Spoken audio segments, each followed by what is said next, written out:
If our lives are ruled by self-images, how can we change ourselves? We can change our self-images by being our own plastic surgeons and removing the negative feelings of the past and the present. A simple way to change your self-image is to use a method similar to the Stanislavski method in acting. Imagine you are successful in an undertaking using the confidence of past successes to achieve your present goal. Bye now. Good evening, you're in contact. Doctor, originally I intended to ask you a question about plastic surgery, but now I prefer to rebate a statement you made earlier. Am I correct in that you said concerning beatniks, you obviously conclude that they do not care about themselves because they don't give a care about others in choosing their dress? No, you misunderstood me.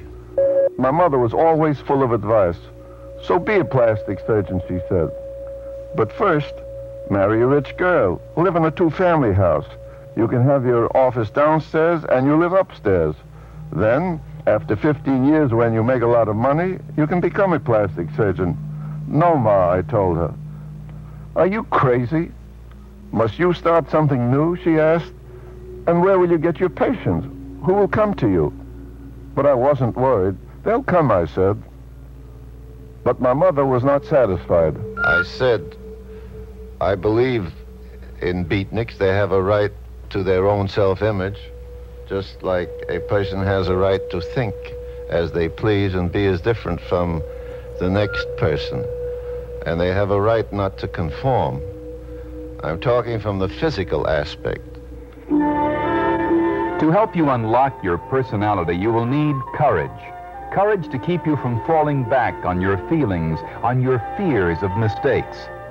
Here is a story by Dr. Maltz about himself to illustrate the creative use of the imagination. And what about jealousy? You didn't know I could be insane with jealousy. You jealous?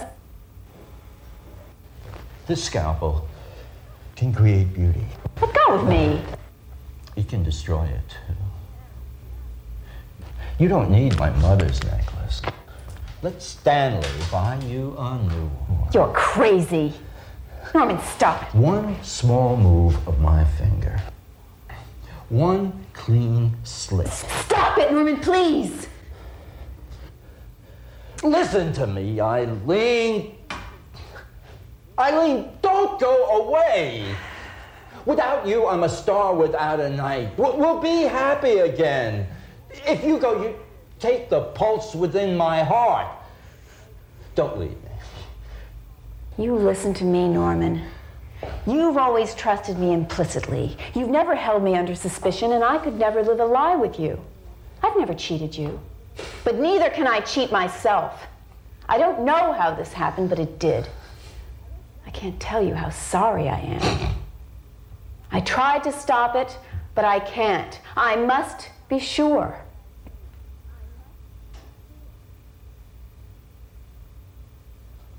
Then go. Go to Stanley. But I'll never give you a divorce. Never. I'd rather see you dead.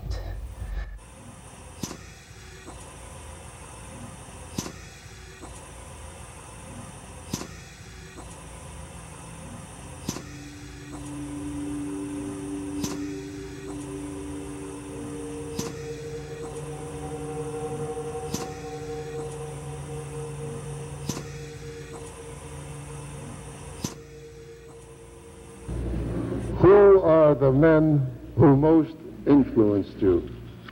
I don't know how to answer that. I think my dad did. And when I became a doctor and put on the uniform of a doctor for the first time, I was so anxious. I was an intern. I called up my dad and I said, "Pop, I'm in a white uniform now. When do you think you'll have a chance to come and take a look at me?" He said, "I'll be right over." He never got there. He crossed the street and a car killed him instantly. Now, how do you think I felt? I thought the world had come to an end. I said to myself, if only I'd called him a day later, an hour later. I would have perhaps made it possible for him to live even to this day. But I knew in the course of time that he would want me to continue to do what I was meant to do, and I followed through. Yes, he influenced me more than anyone else. He was a designer in cloth, and through his artistic gift, somehow or other, I developed my own craft in doing surgery instead of on cloth, on the faces of people.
Doctor, your best-selling book of 2 million copies says that it will help me escape life's dull, monotonous routine, and that certainly sounds like a promise. How do I do that? How do I escape? Well, the point routine? is you can get more living out of life and more life in your years if you'll remember that you're a composite of success and failure. That in order to be a champion in life, like any champion in sports, they realize they can't be a champion all the time, that sometimes they'll fail. And the business of being successful is to rise above a failure, a blunder, a heartache, a misfortune. And that's what psycho-cybernetics is all about. You're a mistake maker, but also a mistake breaker. The business of living creatively and happily is to know that you can't be perfect all the time. You're going to make errors, and the business of errors is a stimulus to you to rise above them.